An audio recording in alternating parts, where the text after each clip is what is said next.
त्वमेव बन्धु सुसखा त्वमेव त्वमेव विद्यां द्रविणां त्वमेव सर्वा मम देव देव। ॐ नमो भगवते वासुदेवाय।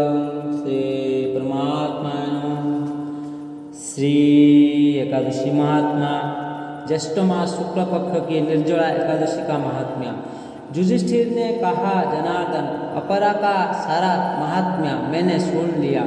अब ज्येष्ठ के शुक्ल पक्ष में जो एकादशी हो उसका वर्णन कीजिए। भगवान श्री कृष्ण बोले, राजन, इसका वर्णन परम धर्मात्मा सत्यवती नंदन व्यास जी करेंगे। व्यक्ति ये संपूर्ण शास्त्रों के तत्वज्ञों और वेद वेदांगों के पारंगत विद्वान है। तब वेद व्यास जी कहने लगे, दोनों ही पक्षों की एकादशियों को भजन न करें। द्वादशी को स्नान आदि से पवित्र हो, फूलों से भगवान केशव की पूजा करके नित्य कर्म समाप्त होने के पश्चात पहले ब्राह्मण को भजन देकर अंत में स्वयं भजन करो। राजन, जनना शौच और मरना शौच में भी एकादशी को भजन नहीं करना चाहिए। यह सुनकर भीमसेन बोले, परम बुद्धिमान पितामह, मेरी उत्तम बात सुनिए।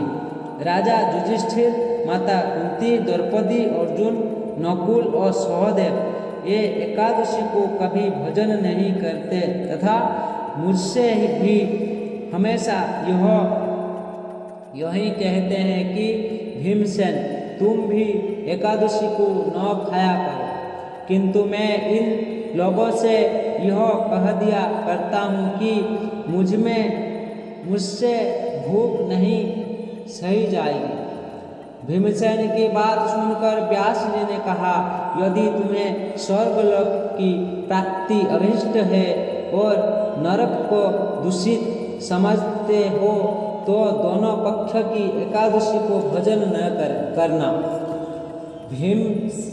भीमसेन बोले, महाबुद्धिमान पितामह, मैं आपके सामने सच्ची बात कहता हूँ। एक बार भजन करके भी मुझसे व्रत नहीं किया जा सकता, फिर उपवास करके तो मैं रह ही कैसे सकता हूँ।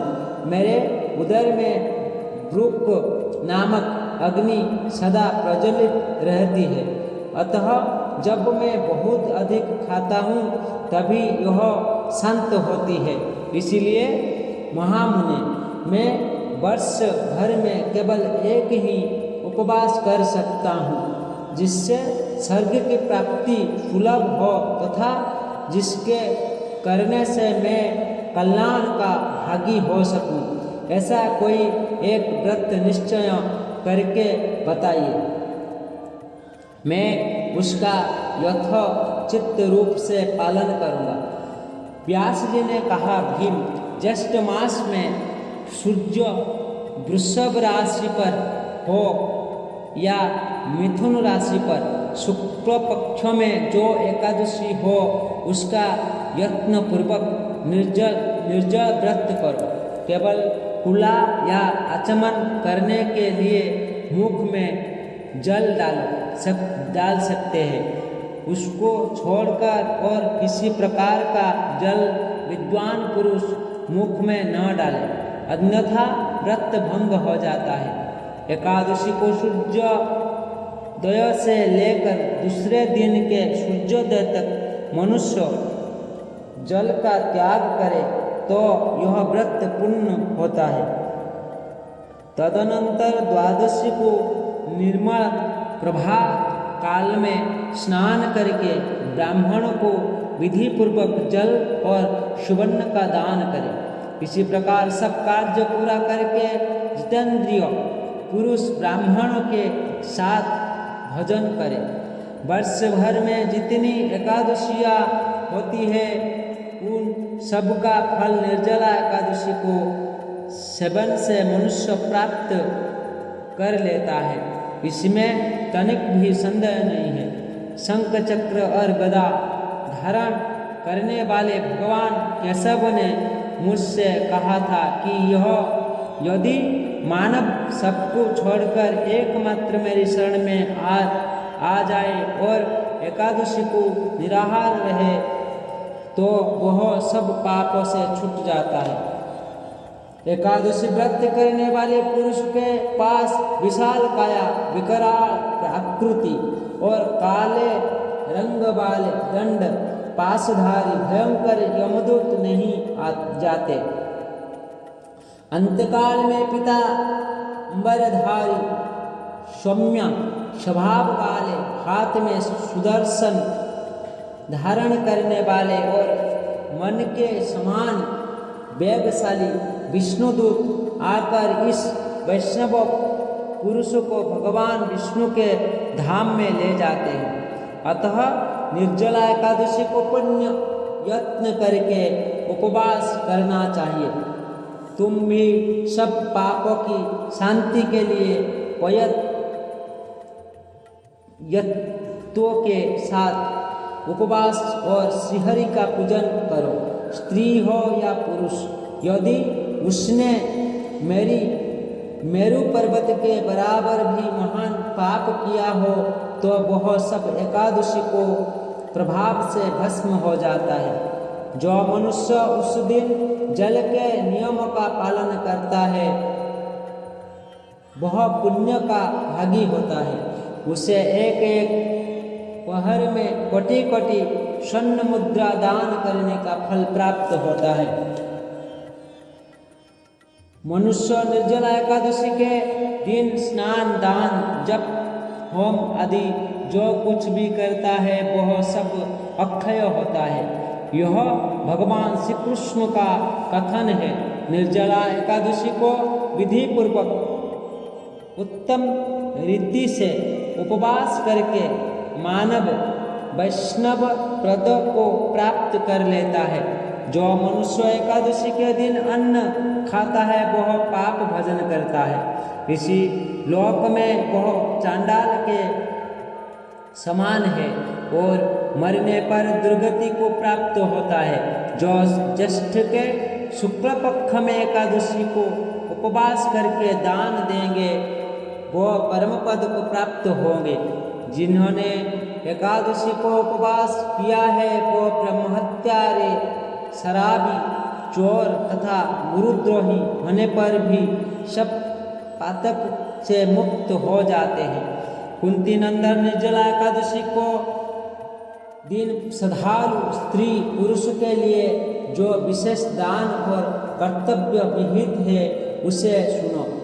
उस दिन जल में शयन करने वाले भगवान विष्णु का पूजन और जलमयी धेनु का दान करना चाहिए अथवा प्रयत्न धेनु या घृतमयी धेनु का दान उचित है।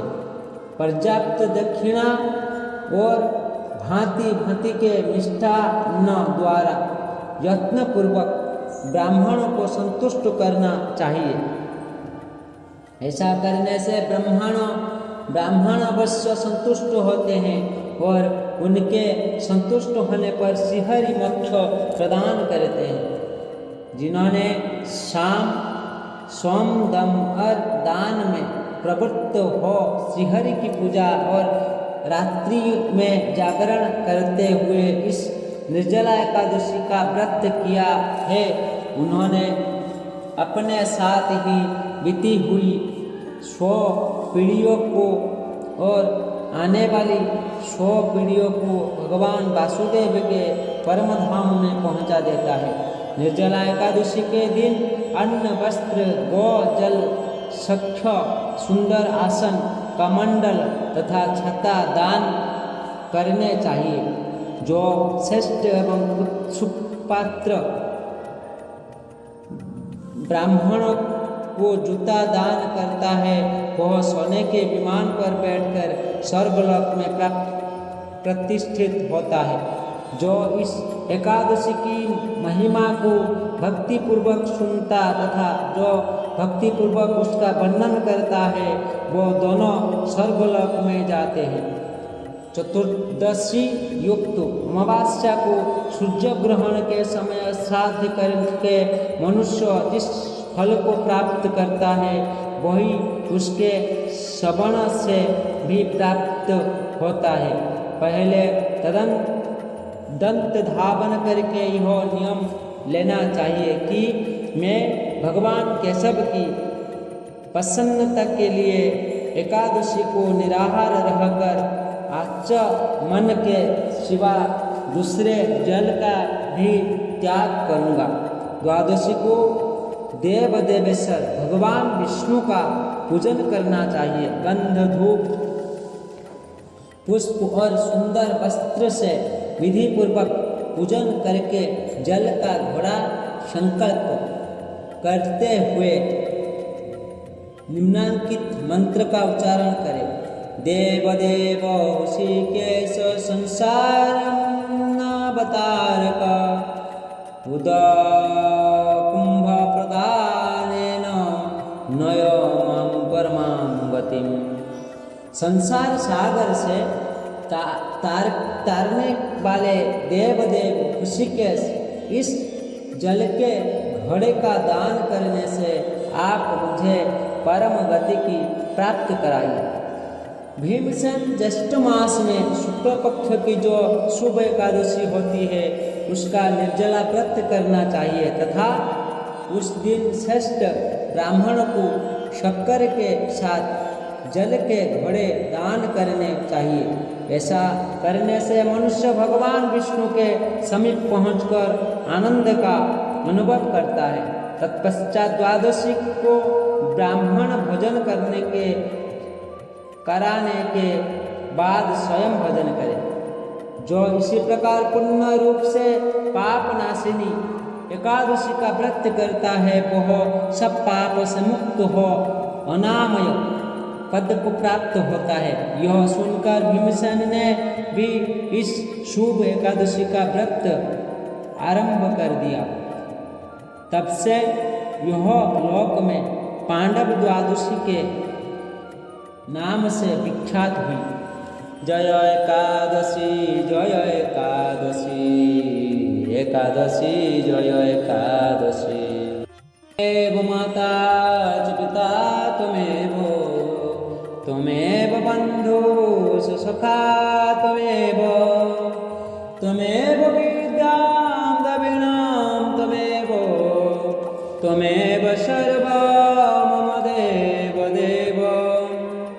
श्री एकादशी महात्मा पांडवा निर्जला एकादशी महात्म्या युधिष्ठिर कहले हे जनार्दन मु अपरा एकादशीर समस्त महात्म्या श्रवण कली। संप्रति ज्येष्ठ शुक्ल पक्ष एकादशीर नाम महात्म्या कृपापूर्वक वर्णना करंतु। श्रीकृष्ण कहले यही एकादशीर कथा धर्मात्मा व्यासदेव वर्णना करिवे। से समस्त शास्त्रर अर्थ और तत्व ज्ञात अछंती। से वेद वेदांगर पारदर्शी अटंती। सेतेबेले राजा युधिष्ठिर व्यासदेव को कहले हे द्वैपायन मु मानव धर्म और ज्ञान कांडीय कर्म कथा धर्म कथा श्रवण करिअछि। संप्रति आपण यथार्थ भावरे वैष्णव धर्म कथा वर्णन करंतु। श्री व्यासदेव कहले हे महाराज तुमे जेउ समस्त धर्म कथा श्रवण करिअछ एही कलिजुगरे मनुष्यगण सेही समस्त धर्म पालन करि पारिबे नाही। जहाँ सुखरे अल्प धनरे अल्प कष्टरे निष्पन्न होई महान फल प्रदान करे एवं समस्त पुराणर सार स्वरूप से प्रकार धर्म ही कलिकाल मानव पक्षरे संभवपर सेही धर्म कथा ही वर्णना करुअछि। उभय पक्षर एकादशी दिन में भोजन करिबे नाही। द्वादशी दिन स्नानादि पूर्वक शुचि होई श्रीकृष्णंकर पूजा करिबे। तापर ब्राह्मण गण को भोजन कराई निज कृत्य समापनान्ते भोजन करिबे। औशौच आदि रे मध्य एही व्रत परित्याग करिबे नाही। ସ୍ୱର୍ଗଲାଭ ଇଚ୍ଛା କରୁଥିବା ବ୍ୟକ୍ତିଗଣଙ୍କ ପକ୍ଷରେ ଯାବଜ୍ଜୀବନ ଏହି ବ୍ରତ ପାଳନୀୟ, ଏଥିରେ କୌଣସି ସନ୍ଦେହ ନାହିଁ। ପାପ କର୍ମରତ ଓ ଧର୍ମହୀନ ବ୍ୟକ୍ତିଗଣ ମଧ୍ୟ ଯଦି ଏହି ଏକାଦଶୀ ଦିନରେ ଭୋଜନ ନ କରନ୍ତି ତାହେଲେ ସେମାନେ ଯମାଳୟକୁ ଗମନ କରନ୍ତି ନାହିଁ। ଶ୍ରୀ ବ୍ୟାସଦେବଙ୍କର ଏହି କଥା ଶ୍ରବଣ କରି ବୀରବାହୁ ଭୀମସେନ ଅସତ୍ୟ ପତ୍ର ପରି କମ୍ପି କମ୍ପି କହିବାକୁ ଲାଗିଲେ, ହେ ମହାବୁଦ୍ଧି ପିତାମହ ବ୍ୟାସଦେବ, ମାତା କୁନ୍ତୀ, ଦ୍ରୌପଦୀ, ଭ୍ରାତା ଯୁଧିଷ୍ଠିର, ଅର୍ଜୁନ, ନକୁଳ ଓ ସହଦେବ ଏମାନେ ସମସ୍ତେ ହିଁ ଏକାଦଶୀ ଦିନ ଭୋଜନ କରନ୍ତି ନାହିଁ ଏବଂ ଆମକୁ ମଧ୍ୟ ଅନ୍ନ ଗ୍ରହଣ କରିବାକୁ ନିଷେଧ କରିଛନ୍ତି। କିନ୍ତୁ ମୁଁ ଦୁଃସହ କ୍ଷୁଧା ନିମିତ୍ତ ଉପବାସ କରିବାକୁ ଅସମର୍ଥ। ମୁଁ ବିଧି ମୁତାବକ ବିଷ୍ଣୁ ପୂଜା କରି ଦାନ କରିବି। ଏ ପ୍ରକାର ଉତ୍ତର ଦେଉଅଛି। ଭୀମସେନଙ୍କ ଏହି ବାକ୍ୟ ଶ୍ରବଣ କରି ବ୍ୟାସଦେବ କହିବାକୁ ଲାଗିଲେ, ଯଦି ସ୍ୱର୍ଗ ଲାଭରେ ତୁମର ଇଚ୍ଛା ଥାଏ ତାହେଲେ ଉଭୟ ପକ୍ଷରେ ଏକାଦଶୀରେ ଭୋଜନ କରିବେ ନାହିଁ। ତାର ଉତ୍ତରରେ ଭୀମସେନ କହିଲେ, ମୋର ନିବେଦନ ଏହି ଯେ ଉପବାସ ତ ଦୂରର କଥା, ଥରେ ଭୋଜନ କରି ମଧ୍ୟ ରହିପାରେ ନାହିଁ। ବକ ନାମକ ଏକ ଅଗ୍ନି ମୋର ଉଦରରେ ଉପସ୍ଥିତ। ଭୋଜନ ନ କଲେ କେଉଁଥିରେ ସେ ଖ୍ୟାତ ହୁଏ ନାହିଁ। ଏଣୁ ପ୍ରତିଟି ଏକାଦଶୀ ପାଳନରେ ମୁଁ ସମ୍ପୂର୍ଣ୍ଣ ଅସମର୍ଥ। ବର୍ଷକ ମଧ୍ୟରେ ଗୋଟିଏ ମାତ୍ର ଏକାଦଶୀ ପାଳନ ପୂର୍ବକ ଯଦ୍ୱାରା ମୁଁ ସ୍ୱର୍ଗ ଲାଭ କରିପାରିବି, ଏହିପରି ଗୋଟିଏ ଏକାଦଶୀର କଥା ମୋତେ ନିଶ୍ଚୟ କରି କୁହନ୍ତୁ। ସେତେବେଳେ ବ୍ୟାସଦେବ କହିଲେ, ଜ୍ୟେଷ୍ଠା ଶୁକ୍ଳା ଏକାଦଶୀ ତିଥିରେ ଜଳପାନ ନ କରି ଉପବାସ ରହିବେ, ତେବେ ଗଣ୍ଡୁଷ ଆଚମନ ଦୋଷ ବୋଲି ଧରାଯିବ ନାହିଁ। ଏକ ମାସା ସ୍ୱର୍ଣ୍ଣ ବା ସୋରିଷ ପରିମାଣ ମଣି ବା ଗୋଟିଏ ମାସ ପଲା ମଧ୍ୟ ଡୁବିଯାଏ। ଏହି ପରିମାଣର ଜଳରେ ଆଚମନ କରିବା ବିହିତ। ଏହି ଦିନ ଅନ୍ନାଦି